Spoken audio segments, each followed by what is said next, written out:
and the masjid. So as we see that one of the things that the imam and the community was concerned with was just not to just arbitrarily exist, but rather to appoint people to achieve different objectives that weren't in a place at that time. Just as a side note, I remember when we first established the madrasa, and we had to fight with New York City to be recognized and established.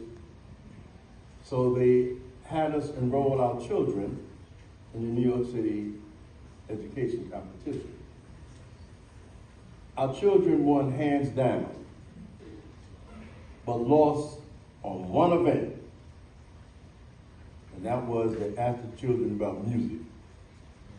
The kids were like, music? What that got to do with what we talking about? Math, reading, science, history, the whole gambit. The children were winning hands down. Spelling bee. But they tripped them with, what about music? Hold up. Who's this guy? What does he have to do with Islamic learning? And on and on and on. But these are some of the games that they played because they saw that there was focus in what Dar Islam was trying to achieve. So the hierarchy of Dar Islam also established a national Majlis Shura, which were comprising of what the imam established as walis, or local imams that served as governors in different communities throughout the country. This also began to give a sense of nationhood, which, when examined by these other people, began to threaten it. So the imams of local communities and states throughout the movement served as walis or governors, as I mentioned. Additionally, in the Dar Islam movement, the imam established the office of Qadi. He established a disposition for someone to deal with domestic issues, because there was a lot of domestic issues happening inside the Muslim community because of ignorance and stupidity, neglect, and other things.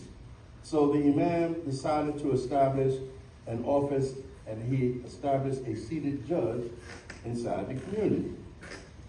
And that began to resolve a lot of the issues that plagued the indigenous Muslims domestically, as I mentioned. Inside the machinery of the movement, locally, in each ministry, you also had the lights of establishing something that became very, very important when dealing with the downtrodden people in America.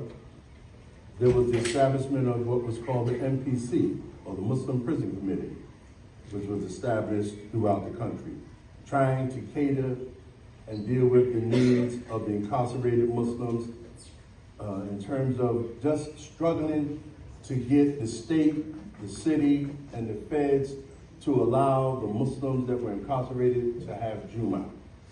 That was a very, very big issue.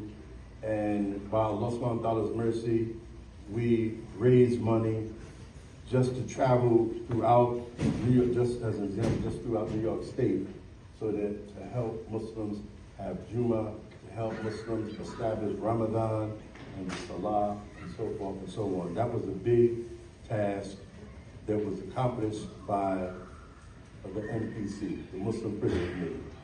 There was the Audio Visual Committee. And in addition to all of these things, one of the hikmas that the Imam had was he knew that he needed to establish a military wing, someone to defend and protect, and particularly women and children, from the atrocities of the dunya. Some people thought that it was a little much, but the reality was, if we didn't protect our women and children, who was going to protect them? So the Imam decided and said, listen, we need to have Rod. We called it Rod. military wing of the movement, which was broken into different facets or aspects. After establishing ROD, there was the establishment of what was called Matboots, or the military police, and above that, you had the Amin, which was the Imam's personal security unit and intelligence division inside the Dar Islam movement. Also, we had what was called the Jawala Scouts. We saw the need to establish training for young boys so that they wouldn't be afraid of doing different things. And sometimes people kind of thought that this was a little difficult or that it was too much. One of the things that the Imam insisted on was that young boys should not be afraid of slaughtering an animal for survival, to eat. Some people thought that, oh, you're just going to teach them how to be militant and how to shoot guns, and that was not the thought. The thought was if they learned how to fish, if they learned how to hunt, they learned how to cook what they hunted or caught and fish by fishing, and so forth and so on. So one of the things with the Jawala Scouts was teaching them independence of not having to worry about going to the grocery store for everything, like we find so consistent in the community today. Hey, I go to the grocery store, I'm not worried about this, I'm not worried about that. I remember, just as a side note here again, when I was in Alabama, trying to help the Muslims establish different things,